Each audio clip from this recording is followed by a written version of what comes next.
안재구도 참석했다.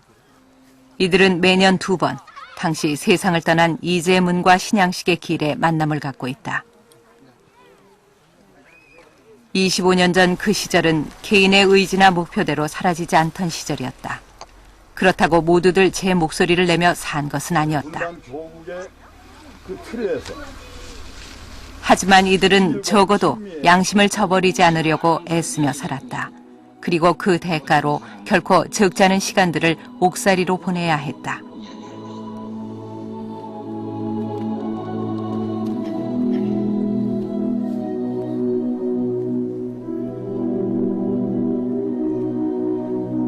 불굴의 투쟁 정신은 영원히 우리들 심장. 지금 현재는 68년, 69년도. 그래도 돌이켜 역사에 비추어 보면 반성이 된다고 말하는 이들. 그 개념에서 벗어나야 되는 거죠. 꼭 나중에 이제 안 선생님이나 이혜경 선생님이나 우리는 그 귀중한 시기에 감옥에 가 있음으로 해가지고 역사 발전에 실질적 기여를 하지 못했거든요. 상당 기간 동안을. 지금도 생각을 하면 이재문 동지나 신양식 동지나 물론 여기에 계시는 분들도 모두 마찬가지지만은 그분들이 지금 우리와 함께 살아서 이 시간을 살고 있다고 하면 과연 그 사람들이 어떻게 지금 어떤 모습으로 살고 있을까? 이것을 생각하면 사실상 가슴이 좀 울렁거리고. 자, 이혜경 선생님은 집까지 다 제공을 하고, 그러니까 웬만한 사람들은 다 우리 같이 아무것도 없는 노동자들은 돈을 낼 수 없으니까 몸을 뛸 수밖에 없는 상황이고. 7.4 남북 공동성명이 있고 난 직후의 일이었기 때문에 7.4 남북 공동성명을 지지하고 조국의 재통일을 촉진한다. 이렇게 표현을 했습니다. 해서 자주민주 통일이라는 과제를 처음으로 명확히 담아냈다는 거, 거기에가 의의가 있었다고 볼 수가 있었겠죠. 사실상 투쟁 전반은 그걸 다 동시에 실천을 못했습니다만은, 그러나 광주 항쟁이 난 직후의 사람들은 아마 난민정 강령을 보고 아 이거였구나, 이렇게 되어야 했었던 거로구나 하고 그때 깨달았을 거라고 저는 그래 생각을 합니다. 수학자로, 대학 교수로 안재구 자신의 안위만을 생각했다면 편하게 살 수 있는 길도 없지는 않았다. 그러나 안재구는 역사를 위한 삶을 선택했고 그 길을 왔다. 자기 체제에 협력을 하지 않는다고 해서 그 교수직을 갖다 쫓아냈을 때는 날들어 이제 본격적으로 싸움을 하라는 말 아닙니까? 그러면. 그래서 이 정권, 유신 정권은 두고서는 우리 이 사회에서 민주주의가 없고 또 민주주의가 없으면은 통일을 할 수도 없고 그래서 결론은 언제든지 분단으로 사는 수밖에 없다. 그래서 옳지 뭐 잘 나왔다. 이제부터 너하고 한번 싸움하자. 뭐 이렇게 해가지고 본격적으로 싸우게 된 거죠.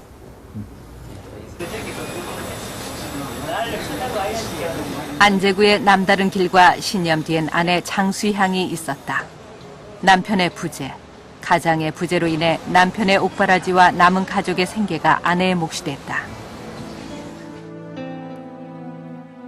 있는 집에서 곱게 자라 27에 안재구와 결혼한 장수향. 학자의 아내로 대학교생 안 사람으로 품위 있게 살 줄만 알았던 꿈은 그렇게 깨졌다. 반공이 국시였던 그 시절, 이른바 전염병 환자보다 무서웠다는 간첩의 가족이 된 것이다. 수사관들은 온 이웃에 대고 간첩, 이 집은 간첩 가지고 너는 접촉하기만 하면 너도 같이 인정한다. 이래내니 완전 이웃이, 우리 그 이웃이 참 좋았어요.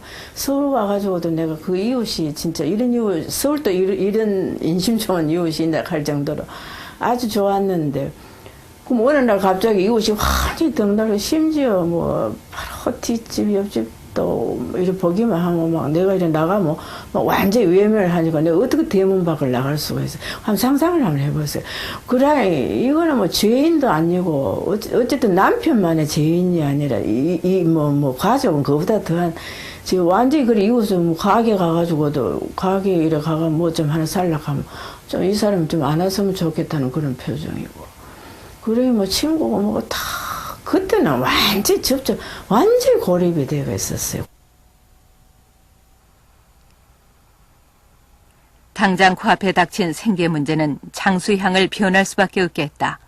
네 아이가 있었고 사지에 갇혀있는 남편이 있었다. 모든 것이 절박했다. 앞으로 이거를 내가 어떻게 헤쳐나가야 되는 그렇다고 내가 크게 생활력이 있는 것도 아니고 아주 적극적으로 대담한 사람도 아니고 이걸 어떻게 헤쳐나가나 싶은 게 막 진짜 자신이 없더라고요. 그래도 하루하루 살아야 되고 학교도 보내야 되고 하루하루 생활은 꾸려야 되고 그래 뭐 안 해본 게 막상 처음부터 뭐 화장품 장사부터 시작해 옷 장사 무슨 건강식품 하다가 나중에는 뭐 도저히 이제 무겁고 힘이 들어가 그래가 또 병도 오고 이래가지고 이제 뭐 보험회사도 다니고 뭐 여러 가지로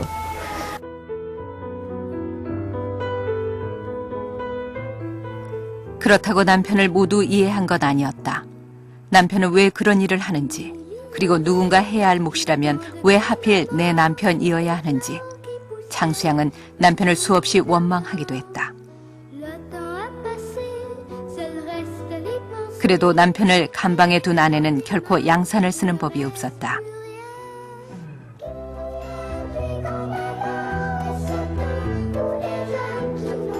나는 아무리 햇빛이 쨍쨍하고 더운 날에도 양산을 쓰지 않았다. 침침한 그곳에서 햇빛을 그리워할 남편을 생각하면 그 햇빛을 막는 양산이 손에 쥐어지지를 않았다. 가장의 부재는 가족에겐 고통 그 자체였다.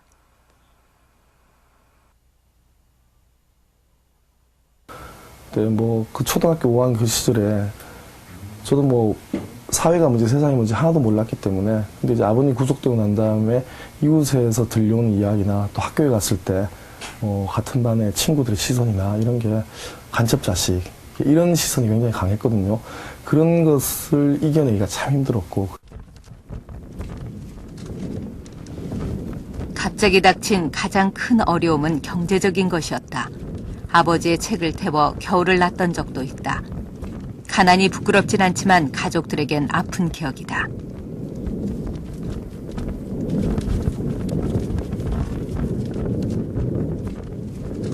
그게 구속되셨던 그해 겨울은 굉장히 추웠어요. 79년도에.